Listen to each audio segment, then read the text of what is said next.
नमस्कार। आज हम एक बड़े दिलचस्प सवाल का जवाब ढूंढेंगे। दुनिया के सबसे अमीर देश आखिर हैं कौन? और यकीन मानिए, जवाब आपको चौंका सकता है। तो चलिए सीधे सवाल पर आते हैं। सोचिए, दुनिया का सबसे अमीर देश, क्या नाम आता है जहन में? ज्यादातर लोग शायद यही सोचेंगे, है ना? अमेरिका, जिसकी इकोनॉमी इतनी बड़ी है, या फिर चीन, जिसे दुनिया की फैक्ट्री कहते हैं, या हो सकता है दुबई, अपनी ऊंची ऊंची इमारतों और शानो शौकत के लिए मशहूर। यही है सबसे कॉमन जवाब। पर मजा तो अब आएगा अगर मैं कहूं कि इन तीनों में से कोई भी जवाब सही नहीं है। जी हां, असली कहानी तो कुछ और ही है। तो फिर असली जवाब है क्या? ये समझने के लिए पहले हमें यह जानना होगा कि किसी देश की अमीरी को, मतलब उसकी दौलत को, सही तरीके से मापते कैसे हैं। देखिए, इसके दो मेन तरीके हैं। एक तो है टोटल जीडीपी, मतलब देश की कुल कमाई, और दूसरा है पर कैपिटा जीडीपी, यानी अगर देश की सारी दौलत को हर इंसान में बराबर बराबर बांटा जाए तो हर किसी के हिस्से में कितना आएगा। और सच पूछिए तो सबसे सही तरीका है पर कैपिटा जीडीपी को पीपीपी के साथ देखना। पीपीपी मतलब परचेजिंग पावर पैरिटी। आसान भाषा में इसका मतलब है कि एक देश में एक आम इंसान की खरीदने की ताकत कितनी है, असल में वो कितना अमीर है। तो आज हम इसी पैमाने का इस्तेमाल करेंगे। ठीक है, तो अब जब हमें सही पैमाना पता चल गया है तो चलिए शुरू करते हैं उल्टी गिनती उन देशों की जो इस लिस्ट में टॉप पर हैं। तो इस लिस्ट में एक बहुत बड़ा नाम है स्विट्जरलैंड का। ये देश तो खैर अपनी लग्जरी लाइफस्टाइल और जबरदस्त इकोनॉमी के लिए जाना ही जाता ही है। अब इनकी दौलत आती कहां से है? वेल, एक तो इनकी बैंकिंग सीक्रेसी है, फिर हाई एंड मैन्युफैक्चरिंग जैसे शानदार घड़ियां और दवाइयां, और एक मजेदार बात, दुनिया में सबसे ज्यादा अरबपति पर कैपिटा यहीं रहते हैं।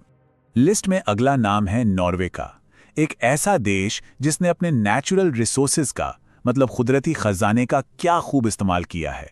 नॉर्वे की अमीरी का सबसे बड़ा राज है तेल, और उन्होंने इस तेल की कमाई से जानते हैं क्या किया? 1.4 ट्रिलियन डॉलर। इतना बड़ा सॉवरेन वेल्थ फंड बना डाला है। सोचिए, ये पैसा उनकी आने वाली पीढ़ियों के काम आएगा। चलिए अब बात करते हैं सिंगापुर की।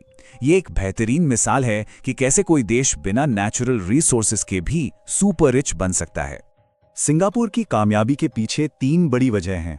एक, उनकी बिजनेस फ्रेंडली पॉलिसीज। दूसरा, उनकी लोकेशन जो एक बहुत ही स्ट्रेटेजिक पोर्ट है। और तीसरा, वो आज एक ग्लोबल फाइनेंशियल हब बन चुके हैं। ठीक है, तो अब वक्त है उस देश का नाम जानने का जो इस लिस्ट में बिल्कुल टॉप पर है, और यहां मुकाबला सच में बहुत ही तगड़ा है। असल में नंबर 1 की पोजीशन के लिए दो देशों में जबरदस्त टक्कर चलती रहती है, और कमाल की बात यह है कि दोनों के अमीर होने की वजह एक दूसरे से बिल्कुल अलग हैं। तो एक तरफ है आयरलैंड। कैसे? एप्पल और गूगल जैसी दुनिया की सबसे बड़ी बड़ी टेक कंपनियों के हेडक्वार्टर्स यहां हैं, जिससे इनको टैक्स से बेहिसाब कमाई होती है। और दूसरी तरफ है कतर, जो अपने नेचुरल गैस और तेल के विशाल भंडारों के दम पर ग्लोबल मार्केट पर राज करता है। तो इन सब बातों के बीच ये सवाल जरूर मन में आता है कि हमारा देश भारत इस दौड़ में कहां खड़ा है। चलिए इस पर भी एक नजर डालते हैं। ये चार्ट देखिए, ये कहानी को बिल्कुल साफ कर देता है। टोटल जीडीपी की बात करें तो भारत दुनिया की 5वीं सबसे बड़ी इकोनॉमी है। ये बहुत बड़ी बात है। लेकिन जब हम पर कैपिटा जीडीपी यानी प्रति व्यक्ति आय की बात करते हैं तो हमारी रैंक 129 हो जाती है। और इसकी वजह बिल्कुल सीधी है। हमारी 140 करोड़ की आबादी। देश की कुल दौलत जब इतने सारे लोगों में बढ़ती है तो हर इंसान के हिस्से का औसत कम हो जाता है। लेकिन हाँ, जिस रफ्तार से भारत आगे बढ़ रहा है वो दिन भी दूर नहीं जब इस लिस्ट में हम और ऊपर जाएंगे।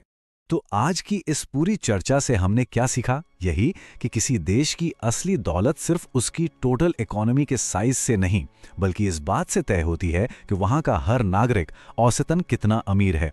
और अक्सर छोटे लेकिन स्मार्ट पॉलिसी वाले देश इस रेस में बाजी मार ले जाते हैं। खैर, इस सब के बाद एक बहुत जरूरी सवाल भी खड़ा होता है। क्या किसी देश को महान सिर्फ उसके पैसे से कहना चाहिए, या फिर वहां रहने वाले लोगों की खुशी, उनकी सेहत और उनकी क्वालिटी ऑफ लाइफ से? ये एक ऐसा सवाल है जिसका जवाब शायद सिर्फ आंकड़ों में नहीं मिलता। सोचने वाली बात है ना?